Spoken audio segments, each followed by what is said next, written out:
Senhoras e senhores, hoje é dia de responder algum dos mais engajados seguidores dessa página. Pois é, nós recebemos muitos comentários nas nossas redes sociais, muitas teorias, muitas dicas, muitas ideias, muitas resoluções de problemas para o Liverpool, mas algumas delas aparecem com um pouco mais de frequência do que o normal. Eu não sei de onde elas vêm, se são de fóruns internacionais, se são ideias que as pessoas leem nas redes sociais e continuam replicando elas, ou se são realmente coisas que as pessoas acreditam no âmago dos seus seres. Mas tem algumas que simplesmente não faz sentido. E hoje nós vamos responder 3 delas e conversar um pouquinho sobre as frases que a gente mais escuta nas caixas de comentários desse canal. Sejam todos muito bem-vindos, senhoras e senhores, mais uma vez à Rádio Liverpool Brasil. Meu nome é Marco Antônio Rigotti, eu falo de Faro, no sul de Portugal. E hoje nós vamos responder algumas perguntinhas aqui, perguntas/afirmações que a gente ouve bastante nas nossas redes sociais, nos comentários. Antes da gente ir para as perguntas, para as respostas, eu convido você que está chegando agora a seguir o nosso canal, apertar aqui embaixo, seguir o nosso canal, deixar o like no vídeo para ajudar no engajamento e também deixar o seu comentário aqui, faça a sua pergunta. Fala assim, não, eu sou diferente, eu tenho uma pergunta boa para fazer, eu tenho uma teoria boa e eu quero deixar aqui. Saia da caixinha, nos surpreenda e participe aqui com a gente. Todo comentário é muito bem-vindo e ajuda a gente a levar o nosso conteúdo a mais pessoas, né? Então, meu muito obrigado a todo mundo que colabora. Isto posto, vamos para o vídeo. As 3 perguntas/afirmações que a gente mais escuta nas nossas redes sociais e por que elas são mentiras. A primeira, a saída do Sadio Mané acabou com o time. Vamos lá. Eu tenho muito o que falar sobre isso. Antes de mais nada, não é como se o Liverpool tivesse chutado o Sadio Mané do nosso elenco, né? Sadio Mané acha que completou, sempre foi muito profissional, mas achava que completou o seu ciclo e quis sair. Sadio Mané não quis renovar o seu contrato e quis tentar uma nova aventura e o Liverpool, para não perder o jogador de graça, um ano antes vendeu, inclusive num valor super acessível por causa dessas condições, né? Para o jogador só tinha só mais um ano de contrato, enfim. É o natural, acontece, nem todo jogador fica a carreira inteira num time, nem todo jogador tem o projeto de ficar em um só lugar. Tem jogador que quer experimentar ligas diferentes, experimentar culturas diferentes. Isso é completamente natural. E também é natural o fato de que a gente tem que fazer uma renovação. E não adianta a gente ficar aqui sofrendo por jogadores que saíram e a gente não manteve, ao mesmo tempo em que a gente reclama que o Liverpool peca em fazer renovação, que o Liverpool tá nessa situação porque não renovou, porque o Liverpool não contratou, porque o Liverpool não dispensou quem já não tinha mais condição. Eu não tô falando que o Mané não tinha condição, mas vamos pensar no nosso ataque, vamos pensar no que foi feito na nossa frente e na renovação do ataque, que funcionou, muito contrário à renovação do meio-campo. A renovação do ataque, em teoria, foi muito bem feita e foi muito bem planejada. Nós tínhamos um trio de ataque muito forte e icônico, histórico na nossa história, né? Salah,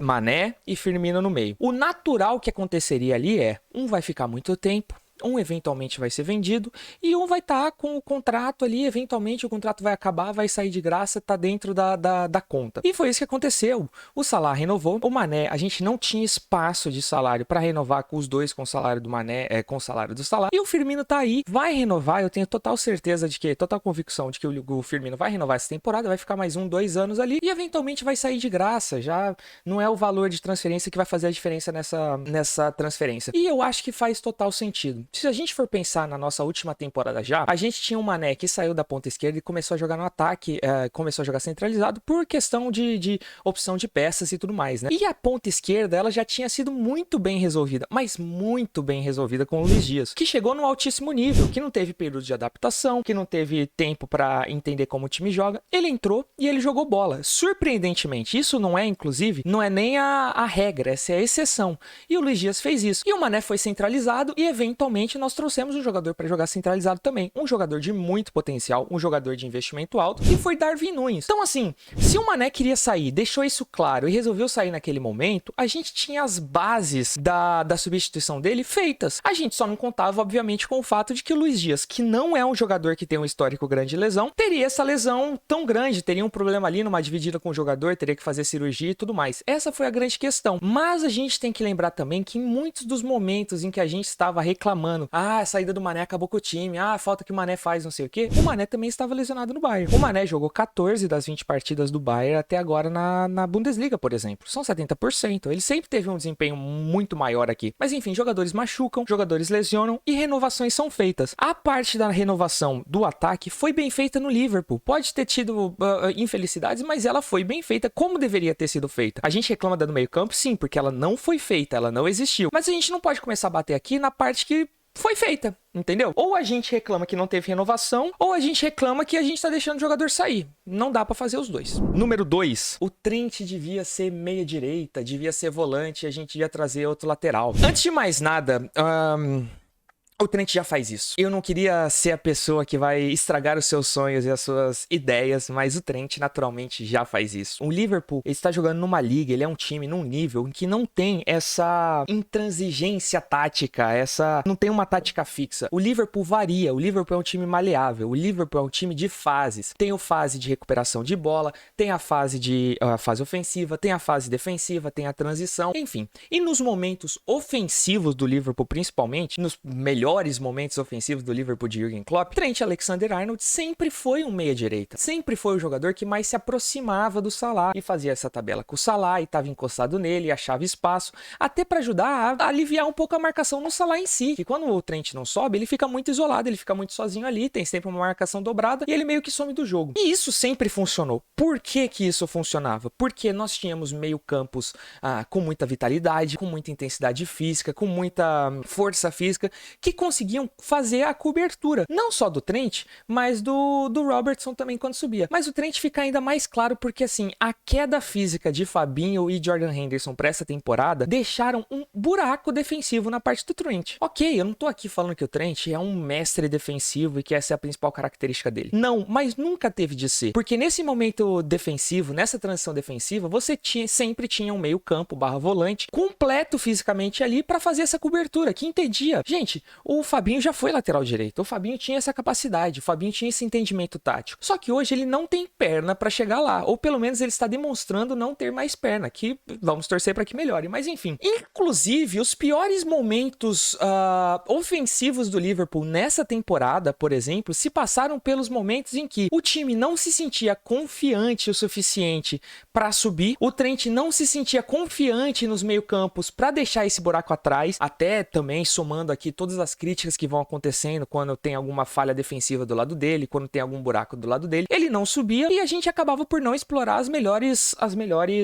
habilidades, as melhores características do Trent. Isso eu concordo. Só que a solução não é colocar ele pro meio. A solução é ter meias que façam o que Fabinho e Henderson faziam quando estavam no seu auge físico e que hoje não fazem. O Trent, quando tem cobertura, como no jogo contra o Everton, por exemplo, quando ele pode jogar mais perto do Salah, ele ativa mais o Salah, ele movimenta o nosso ataque, ele tem confiança para subir e para fazer essa aproximação. É pura e simplesmente assim. Gente, ninguém aqui, nem eu, nem você, está inventando a roda achando que o Trent tem que ser meio campo. O Klopp sabe disso. O Klopp sabe disso. Só que há momentos e momentos do jogo. Então, assim, se você for pegar os principais jogos do Liverpool, os principais momentos do Liverpool nos auges das últimas temporadas e tudo mais, você vai ver que o Trent tá sempre ali. Ele é o meio-direita perto do Salah. Só que na hora de defender, tem que ter quem faça a cobertura. Sem a cobertura, ele não vai ser esse meio, cara. É suicídio. E é uma bola de neve contrária, né? Negativa, porque aí a gente não ataca, a gente tem problema defensivo, enfim, as coisas vão piorando.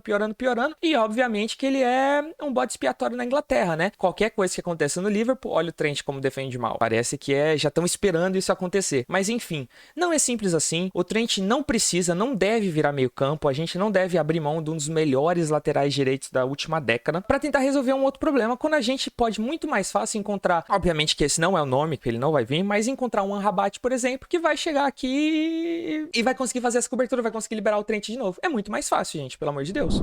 Isto feito, vamos para a última pergunta, a terceira pergunta aqui da série de perguntas / afirmações que mais aparecem nas nossas redes sociais. A número 3 é: o Klopp já deu o que tinha que dar. O Klopp está abatido. Essa é a 7ª temporada do Klopp. Olha a zica, é a maldição do Klopp. Já deu pro Klopp, temos que renovar. Pessoal, obviamente que o Liverpool é um clube com mais de 100 anos de história, teve técnicos marcantes, teve a história do time é construído em grandes eras e grandes nomes que centralizaram toda uma década temporada, por exemplo, como Bill Shankly, como Bob Paisley, como o próprio Rafael Benítez mais recentemente. Mas assim, se a gente for pegar o futebol moderno, a era Premier League, por exemplo, há um Liverpool antes e um Liverpool depois de Jürgen Klopp. Mais até do que um Liverpool antes e um Liverpool depois da FSG. A FSG já estava no Liverpool desde 2010 e não encontrava o técnico que conseguisse fazer o que o Klopp estava fazendo. O Brendan Rodgers teve uma ótima temporada em 2013-14, onde o time arrancou e tudo mais, mas não conseguiu renovar o time, não conseguiu reestruturar, não conseguiu trazer reforços ao nível. Ele realmente não estava ao nível do trabalho. E Jürgen Klopp é uma pessoa que foi feita para o Liverpool. Você olha para o Jürgen Klopp e você fala, esse homem nasceu para treinar o Liverpool. E ele sabe o que ele está passando, mais do que ninguém. Ele sabe o que acontece na 7ª temporada dele. Ele sabe por que ele está nessa situação agora. Ele sabe quais... Eu tenho certeza que toda noite ele deita, põe a cabeça no travesseiro e pensa, por que não renovou o meio campo? O que faltou? Por que... Isso tudo. Mas se tem alguém que tem a capacidade, que a gente tem total confiança, que pode fazer essa renovação e pode construir outro grande time no Liverpool, é Jürgen Klopp. Eu prefiro que a gente zere e volte ao nível de 2015, naquela primeira partida do Jürgen Klopp contra o Tottenham, e recomece de novo com o Klopp no banco, do que ter todo esse time e ter que recomeçar com outro técnico. Eu abro mão de todos os jogadores. Eu amo Salah, eu amo Alisson, eu amo Firmino, eu amo Van Dijk, mas Jürgen Klopp é a peça mais importante desse Liverpool hoje. De longe. De longe. De longe. Então, assim, não existe isso pra mim. Se Jürgen Klopp, depois de 6 temporadas magníficas pelo Liverpool, tem uma temporada má, ele tem crédito, a gente tem que aceitar isso, infelizmente, segurar na mão do Klopp e falar assim, nós vamos passar por isso junto, porque esse é o time que não deixa ninguém caminhar sozinho. Jürgen Klopp é um dos nossos, é o nosso comandante, e ele vai passar, nós vamos passar por isso junto, e o Liverpool vai sair disso mais forte. O Klopp montou um time icônico, um time histórico para o Liverpool. Ao que parece, infelizmente, esse time está chegando ao fim e uma renovação muito profunda terá que ser feita. Só que eu acho que mais do que qualquer outro técnico, Jürgen Klopp é a pessoa capaz de montar outro time histórico nesse Liverpool. E ele quer, e ele está com vontade, ele quer provar um ponto para ele mesmo e ele vai dar a volta por cima. Escrevam, senhoras e senhores. Pois é, essas são as 3 perguntas de hoje, perguntas/afirmações que a gente mais recebe nas nossas redes sociais. Se você também quer ser uma dessas pessoas que mandam essas mesmas perguntas pra gente, fiquem à vontade de ir em todas as nossas redes sociais, elas aparecem aqui na tela e tudo mais, vão estar aqui na descrição e tal. Se você chegou até aqui no vídeo, nos acompanhando e concorda com a gente, ou mesmo que não concorde, deixa o joinha aqui, considere se inscrever no canal para ficar sabendo dos próximos vídeos e comente o que você acha. Você discorda de mim, né? Obviamente, eu não sou o dono da verdade, eu não sou o Jürgen Klopp, mas se você discorda de mim, fique à vontade, escreva seu comentário aqui, participe com a gente. E o meu muito obrigado. Final de semana tem jogo, a semana mais importante do Liverpool está começando agora. Isso fica pros anais, Essa será a semana de make or break, de ou vai ou racha do Liverpool nessa Premier League e nessa Champions League, nessa temporada como um todo, né? A partida contra o Newcastle é um divisor de águas na Premier League e a partida contra o Real Madrid é o que pode ainda nos dar esperança para um título da Champions League. Vamos ver como saímos. Forte abraço, até a próxima e Up the Reds!